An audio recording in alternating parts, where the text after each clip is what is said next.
Hi, bio5. We're starting week 3. I wanted to comment a little on week 2. I got your graphs on your VO2 max. Those were awesome. I saw that many of your graphs, went up and down and up and down, and then finally down to your resting homeostasis. Some of you overshot, and your heart rate was even lower than it was when you started, and then you go back up.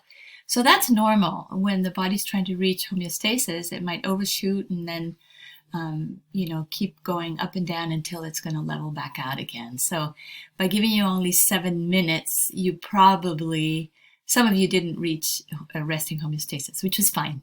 And the graphs were great. I was delighted with those.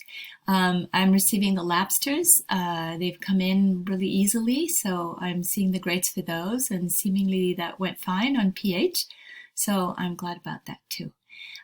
This week we start endocrine, and just keep up with this. I've posted the readings ahead of time. I did an announcement on that.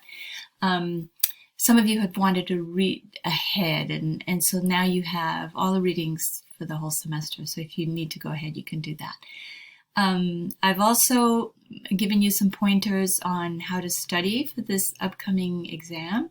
And take a look at that. That's a new module that says, what is this exam going to be like? So you can get a good idea of what it is that you're going to be facing. As always, just connect with me if you need to. I think we're doing really well. And on we go.